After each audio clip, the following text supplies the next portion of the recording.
Hello everyone. Okay, this game is just brilliant. Monsters Ate My Condo. It it's basically like a Tetris game on steroids. So here are these monsters, and the monsters flip in and out over time. What you have to do is feed the monsters their colour, so that you can then chain together multiple colours to boost your other monster and get lots of points, etc. At least I think I've understood the game correctly. So look, there's a combo. Now there's these bonus boosts, which allow you to create combos. So, whoops, fed the wrong guy. So if you feed the wrong guy, his energy bar goes down on the side. So, got big bonuses. Right, here's a red guy. Now you can see I've got loads of blue ones left, so I'm going to have to choose how to get rid of some of those. And then boost him. There we go, blue's come back in. Incredibly addictive. I meant to play this for like 10 minutes last night just to sort of check it out. An hour later, my wife's like, "What are you doing? You've been flicking on your phone for literally an hour now." But incredible fun. I've never had this much fun with a flicking type of game before. A brilliant sort of variation on Tetris. I love it. There's power-ups and boosts and all sorts of crazy stuff. Half the time I don't know what is going on. I just keep flicking. I've got a problem where I've got loads of yellow now. There you go. Combo. Great audio and sound effects. I've turned them off though so you can actually hear me. Blue's gone to sleep. There we go.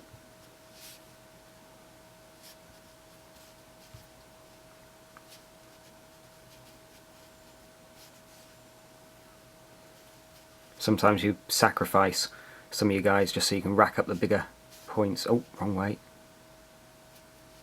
Ooh, breeze block. That's going to suck. Let's get rid of that one. Boost. Just condos ate my... condos ate my monster? Monsters ate my condo. You really aren't going to find more fun on the App Store. Just stunning. Stunningly brilliant game. Absolutely fantastic. Hours and hours of fun. And the graphics are just great and completely and utterly balmy.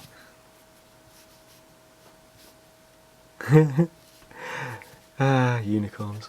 Hello everyone. Here we are with Dread vs Zombies. It's a Judge Dredd game. Fantastic. It has a story. You unlock each level after defeating all of the zombies, etc, etc. Let's go lay down some lore.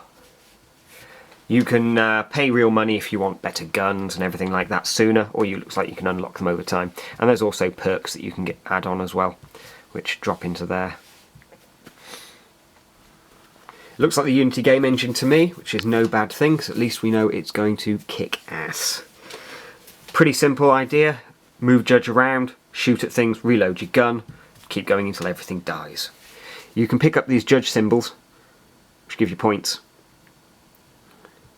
The various guns that you get, some of them do more damage than others. Some can go through multiple waves of enemies, multiple lines of enemies in one go. Others are a bit more, you're going to have to kill one at a time. Gun is nice and powerful that you start with, so you don't have to worry too much. Just go around and absolutely slaughter everything. A few people have said the sound effects have actually been taken from Dread vs Dead.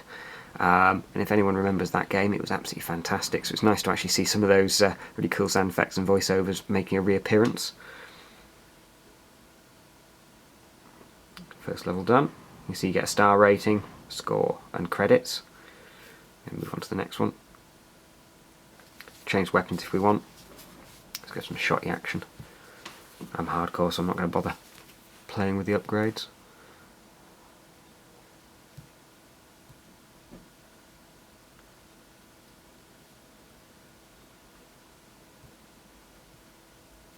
You see there I managed to kill 2 in one hit then.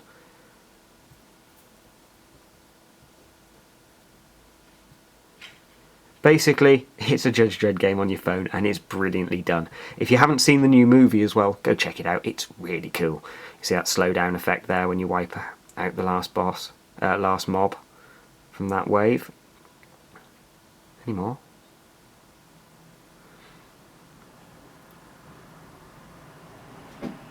Badges help your multiplier apparently. So there you go.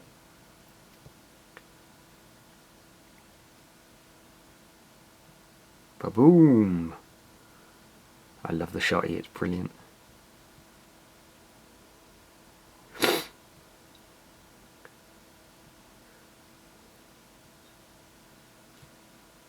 If you tap on a mob or on some of the world objects, you can blow them up when you fire at them, so you can use them strategically to detonate quite a few simultaneously, because you know there's nothing better than blowing up zombies really quickly and in one big gooey pile. Bring on the zombie hordes.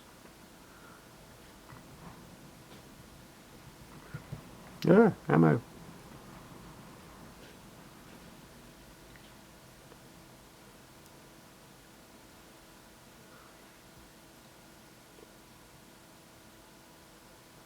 But that is Dread versus Zombies. Not a bad game for free. Go grab it now. You know, you can have great fun. And it's a British game as well. All the better. Hello everyone. Here we are with Virtua Tennis Challenge by Sega.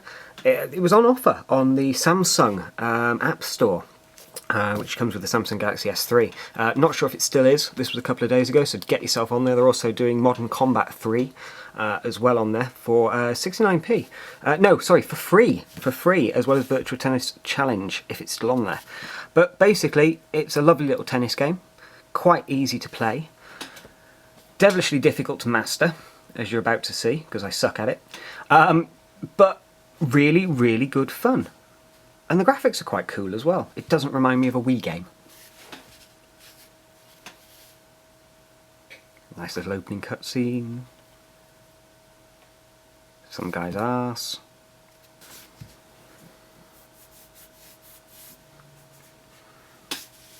Right, so what you have to do is tap, and your guy will move to that position, and then hit the ball back. So it's kind of like a giant game of Pong, in the guise of tennis. Obviously there's a bit more to it than that, but that's sort of what it feels like, but it's good fun. I suck at serving though. I mean, utterly suck at serving. I haven't mastered that at all. But you can see, you know, nice graphics, good gameplay, simple pick up and play, quite a lot of different features for the tournaments, etc. Not bad fun. Not bad fun at all. For free if you pop onto the Samsung Play Store. Well, the Samsung Store. Oh, look on your phone. It's that icon you never look at. Okay, here we are with Traffic Panic London. A few of these games have been released over the last couple of years. The idea is, well, I'm not really completely sure what the idea is. From what I can tell, you have to stop the traffic initially to not cause a crash, or you can cause a crash if you feel like it, and then you can use bombs to blow up all the cars. Straightforward, simple. It appears to be score as many points as you can by destroying as much stuff as you can. You get like achievements and so on, as well as additional cash if you do manage to do the traffic lighting thing a few times. But I fail really to see the point when you've got bombs you can use to blow stuff up. Hooray! Oh look, the TARDIS. Boom! Blow the TARDIS up.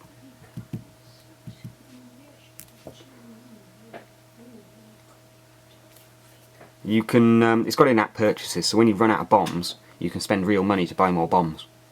Woo. Just not completely sure what the point of this game is. There's more levels you can unlock. So look, I'm going to stop that. Ooh, wee, crash. And then blow everything up again. Let's score lots of points. Maybe the idea is to cause the biggest traffic jam you can, so you have lots of cars to blow up. But yeah, you know, put it this way, it's an interesting, fun pick up and play game. Just for, you know, a couple of minutes, something to do whilst you stood in a queue at the bank or something. Blow up a little bit of London. Simulate blowing up a bit of London, obviously. Not advocating actually blowing up London, that would be bad. Yeah, TARDIS! But there you go. Crash London. Hello everyone. Here we are with possibly the most expensive game on the Google Play Store, Final Fantasy III. Really is one of the most expensive games ever released on an Android phone, or any phone for that matter. Setting you back nearly, well, just over £10. A remake of Final Fantasy III, the DSi version of the title, which I believe includes extra bits of story, etc., a few expanded storylines. They've completely redone the textures and the graphics for the mobile platform. You're not necessarily going to see, drop-dead visuals in this. The texturing looks a little bit, well, as you can see, a bit out of date, really. Personally, I think I would have expected substantially better graphics from a title like this. It really feels like a DS port with only a threadbare update to the graphics, if at all, in places. As you can see, some of these background maps look very, very similar to the DSi titles. It's your classic Final Fantasy gameplay style. Many people say Final Fantasy III was the first one to really lock in this turn-based strategy system, where you pick your attack mode, your magic items or magic spells you're going to use, and make your attacks. It was certainly the first one to really solidify it into a working system that didn't feel too clunky. Was obviously then carried through into Final Fantasy VII, VIII, and so on. It's certainly the controls for battles that we know and love. You then, once you've fought a battle, move around on a world map, either an indoor map or a big giant world map. And you will then get random encounters at certain points. So if you're trying to level up, you can run around in a small area and you might generate a few encounters for yourself you can level up on. Or you can just keep going and keep unlocking more story. As with all Final Fantasy games, you are looking at a lot of story. Not too sure how many hours are actually available in here, but certainly it seems to be more than just 5 or 6 hours of gameplay. It does seem to be your full Final Fantasy experience, as it were.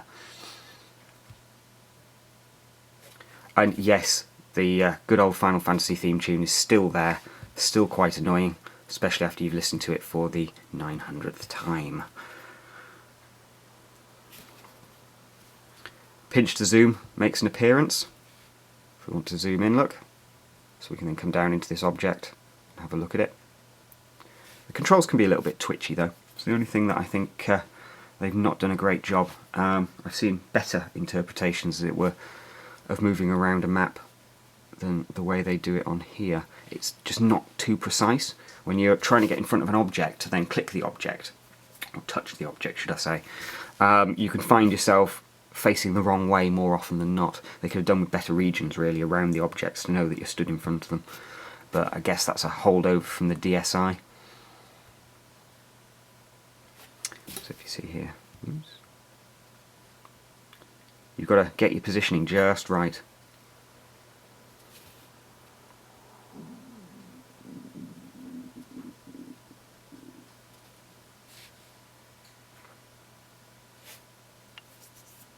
If you love Final Fantasy games, you will absolutely love Final Fantasy III.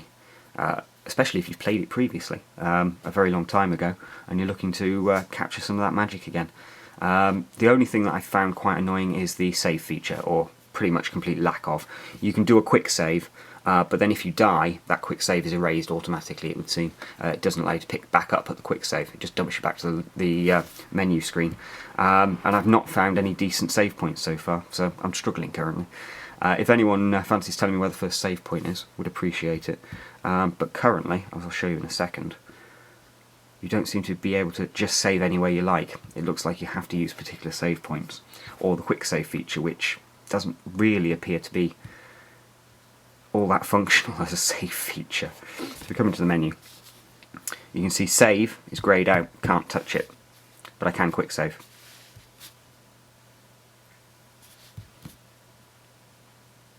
Which then puts him back to there.